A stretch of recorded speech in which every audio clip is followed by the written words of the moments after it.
Hello my friends, I'm back with another video, and today I wanted to talk to you about the thrilling topic of constipation while on GLP1s. And a warning, there is gross content within this video. My name is Gabrielle and I've lost 33 kilograms, which is 74 pounds, on GLP1 medication. And for the last about 20 months, constipation has been my constant friend or enemy, depending on how you look at it.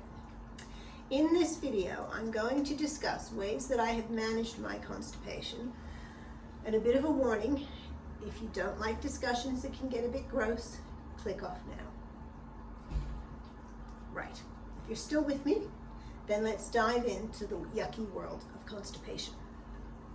When you start taking a GLP1, so that might be Ozempic, Saxenda, Mounjaro, Zepbound, Wegovy, Victoza.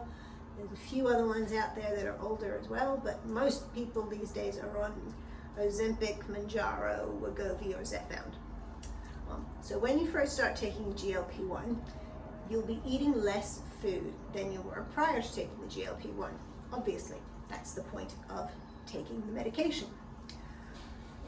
The medicine works by telling your brain that you're full, you're not hungry, you don't want to eat. It also gets rid of the food noise in your head that's telling you to think about food. What am I going to eat next?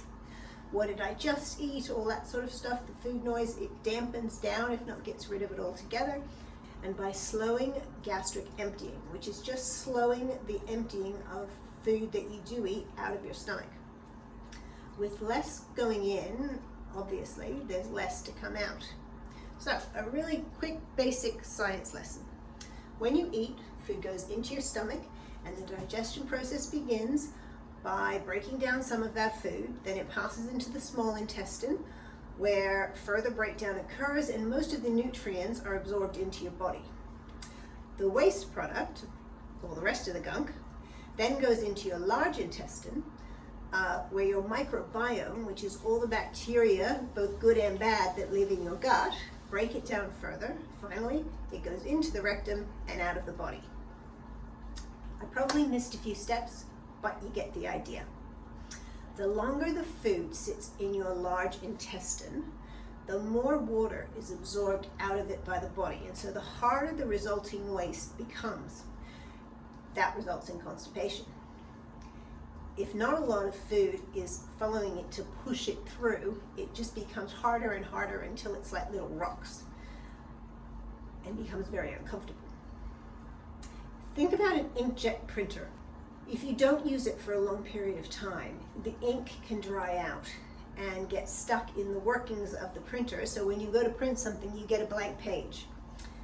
Exactly the same thing is happening in your gut. So how can you fix this? Well, for me, I've been relying on Dulcolax tablets. I have little props. So Dulcolax tablets once a week to give myself a good clean out. At the beginning, I tried things like Metamucil fiber tablets, but they just seem to make my constipation worse. Some people freak out when they don't poo every day, but I never did. Pooing every 3 to 4 days was usual for me.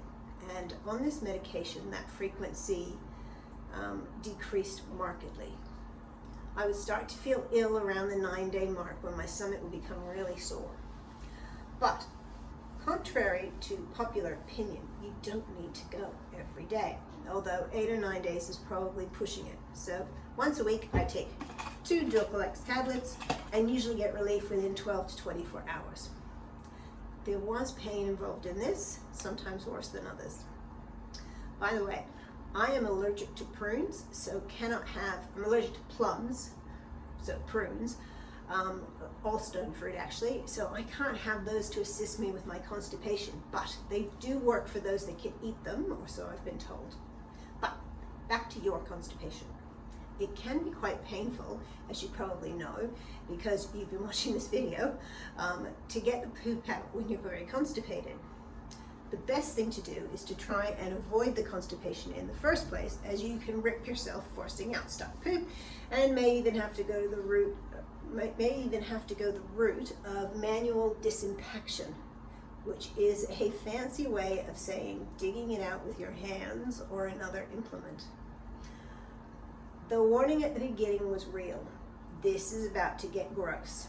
If you want to skip this part, I'll put a timestamp up on the screen somewhere here, which will show you where to move to now. If you're still with me, I had someone ask in a chat recently how you would go about manually disimpacting yourself. So I told them that it was exactly what you think it would be. I would start by soaping up or lubing up a finger and your rectum, and then putting your finger in your bottom gently and hooking it around a piece of the stuck poop and pulling it out. It's easiest to do this in a warm bath. Obviously, you'll be next to a toilet where you could deposit poop. You could wear a glove for this, but they're your bugs and you can wash your hands thoroughly with soap and water afterwards. So wear a glove, don't wear a glove. Make sure you clean your hands thoroughly, obviously. Even if you do wear gloves, make sure you clean your hands.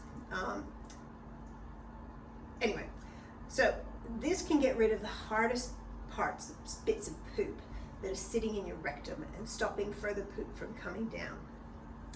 Before you get to that stage, you can actually put 2 fingers on either side of your perineum. So say this is your rectum and your anus. If you put 2 fingers on either side of the hole, basically, and push up while you're bearing down, you can, well, look, some people say that helps.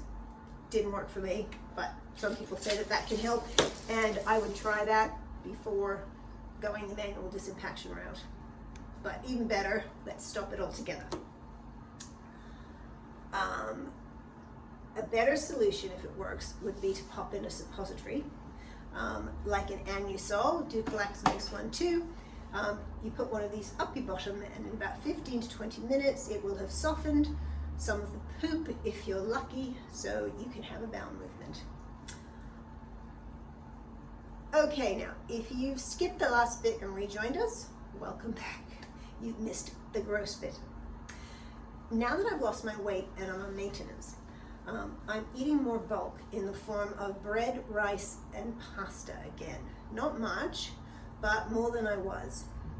And I know I need to find a solution that's going to work long term for me, as I don't want to keep on taking laxatives, because Dulcolax is a laxative for the rest of my life. They are not gentle on the tummy. So after recommendations from my mother, yes, mothers do know everything, I have been having Movicol sachets. I have a box of them here. They're not very expensive. These were on sale, so I bought a bunch. I just decided, what the hell, can't hurt. They're flavor free. You mix them with a tiny bit of water and drink them down. And I've been doing this for a week now, and I think they're helping a little bit. I have had a BM. I'm actually going to add in now the Metamucil fiber caps and try those for a few weeks.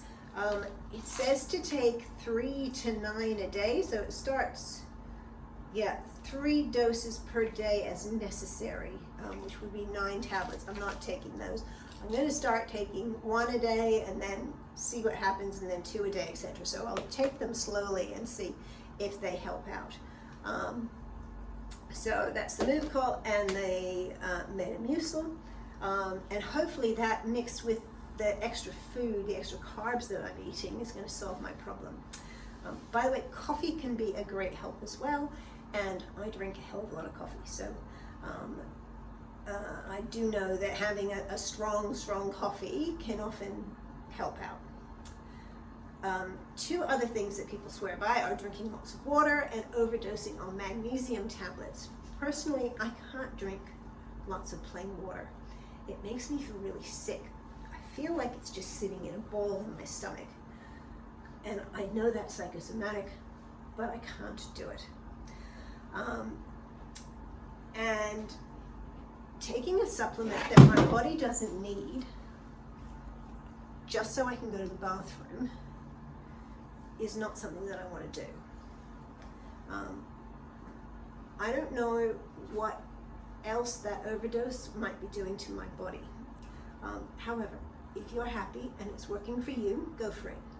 I check with my doctor first to make sure that taking too much of a particular vitamin element isn't going to hurt you. So, that's my story on constipation and how I'm dealing with it. I hope you got something out of this video.